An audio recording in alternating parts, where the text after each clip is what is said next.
ऊसतोड कामगाराचा कोयता बंद होण्यासाठी आता सेफ्टी फाउंडेशनचा मोठा पुढाकार पाहायला मिळतोय। बीडमधील खुर्द गावात 19 एकर क्षेत्रावर केसर आंब्याची लागवड करण्यात आलेली आहे। भविष्यात 50,000 फळांची वृक्षांची लागवड करण्याचे उद्दिष्ट आहे। 200 कुटुंबांचे ऊसतोडीचे स्थलांतर थांबणार असल्याची माहिती आहे।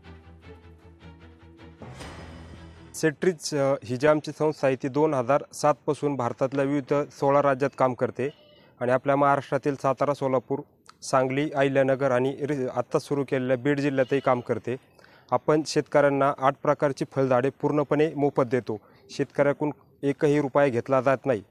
जे शेतकरी 3 वर्ष झाडं जगवतात त्या शेतकऱ्यांना 3 वर्षानंतर आपण गोबर गॅस, सोलर, शेततलाव याही गोष्टी मोफत देतो आणि ज्या गावातून सर्वात जास्त लागवड होईल त्या गावात आपण जलसंवर्धनाची कामं करतो। जागतिक तापमान वाढ किंवा वातावरण बदल खूप मोठी समस्या आपल्याला भेडसावत आहेत। त्याच्यातून जर आपल्याला वाचायचं असेल तर वृक्षारोपण करणे आणि त्याचं वृक्ष संवर्धन करणे काळाची गरज आहे। आज कारकेल गावातील ग्रामस्थांनी आमच्या संस्थेला रिक्वेस्ट केली की तुम्ही आमच्या गावामध्ये काम करा। तर आम्ही अलीकडच्याच जिल्ह्यामध्ये म्हणजे अहिल्यानगरमध्ये आपण काम सुरू केलं। तर येथील गावातील शेतकऱ्यांनी आपल्याला रिक्वेस्ट केल्यानंतर त्यांच्या गावात आपण सर्वे केला। सर्वे केल्यानंतर आज त्यांच्या गावामध्ये आपण 8,000पेक्षा जास्त झाडांचे वृक्षारोपण करणार आहे। 240 झाडं दिलेले आहेत। आम्ही त्याची लागवड व्यवस्थित करून तिचे पीक उत्पन्न व्यवस्थित करणार।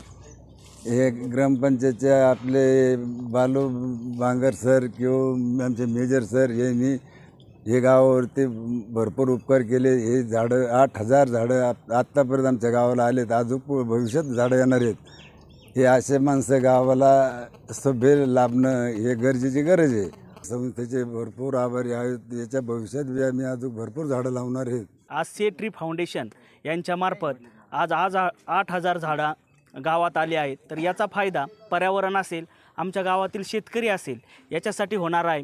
म्हणजेच पर्यावरणाची जी हानी होत आहे, तापमान वाढत आहे, हा सेफ फाउंडेशनचा एक उद्देश आहे की समाजामध्ये पर्यावरण व्यवस्थित राहावा।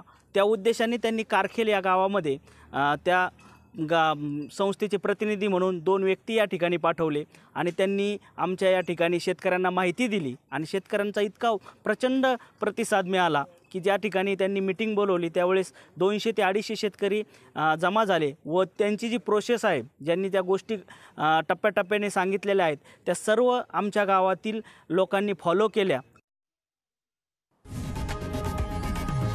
लोकशाही मराठी ऐका, पहा, जागरूक रहा।